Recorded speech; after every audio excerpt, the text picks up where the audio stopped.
America के राष्ट्रपति Donald Trump ने भारत से आने वाले सामानों पर 25% अतिरिक्त टैरिफ लगा दिया है। अब भारतीय एक्सपोर्ट्स पर 50% टैरिफ लगेगा, जो सबसे ज्यादा है। बढ़े हुए टैरिफ 21 दिन बाद लागू हो जाएंगे और इससे textiles, footwear, James and jewellery जैसी इंडस्ट्रीज पर सबसे ज्यादा नुकसान होगा। इसकी वजह भारत का रूस से क्रूड ऑयल इंपोर्ट करना है। इस फैसले से एक्सपोर्टर्स को भारी नुकसान होगा और उनके प्रोडक्ट अमेरिका में महंगे हो जाएंगे। टैरिफ में हुई इस बढ़ोतरी से एक्सपोर्टर्स को 30 से 35% का नुकसान होगा, जबकि वियतनाम, बांग्लादेश और जापान को फायदा होने की उम्मीद है। भारत के लिए अमेरिका सबसे बड़ा एक्सपोर्ट मार्केट है, जिसको पिछले साल 87 अरब डॉलर का एक्सपोर्ट किया गया था।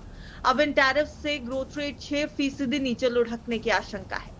हैरानी की बात है कि जिस रूसी कच्चे तेल का हवाला देकर डोनाल्ड ट्रंप ने यह 25% एक्स्ट्रा टैरिफ लगाने का ऐलान किया है, उसी रूस से यूरोपियन यूनियन और यूएस एनर्जी और केमिकल्स का इंपोर्ट कर रहे हैं।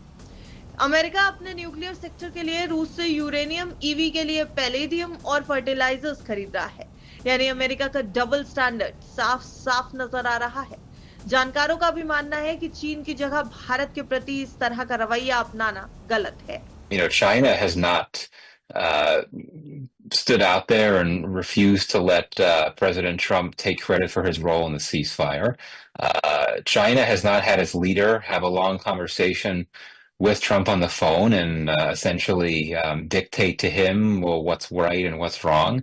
These are things that happen with India. And so I think that that's why perhaps President Trump would reserve some of his greatest ire on the trade and tariff front for India and for the Indian government. Indeed, it's a double standard, it's hypocritical, whatever you want to say, but I do think that that might help explain why India, which is has been such a close partner of the U.S., has been singled out for particularly harsh treatment by the U.S. president. Bharat ने इस फैसले पर कड़ी आपत्ति जताई और 140 करोड़ से ज्यादा लोगों के लिए अपनी एनर्जी जरूरतों की सिक्योरिटी का हवाला दिया। अमेरिका बाकी देशों को छोड़कर केवल भारत को ही टारगेट कर रहा है। ट्रंप ने कहा कि अगर रूस ने युद्ध बंद नहीं किया तो भारत ही नहीं, दूसरे देशों पर भी सेकेंडरी सैंक्शन लगाए जा सकते हैं। चीन को भी ट्रंप ने ऐसी चेतावनी दी है, लेकिन अब तक वहां किसी बड़े टैरिफ का ऐलान नहीं हुआ। अमेरिका के इस कदम को अनुचित, अनावश्यक और गलत बताते हुए विदेश मंत्रालय ने साफ किया कि भारत अपने राष्ट्रीय हितों की रक्षा के लिए सभी जरूरी कदम उठाएगा। अभी भारत सरकार एक्सपोर्टर्स को कुछ राहत देने जैसे इंटरनेट सब्सिडी और लोन गारंटी देने जैसे ऑप्शंस पर गौर कर रही है। ब्यूरो रिपोर्ट, बिस्तर।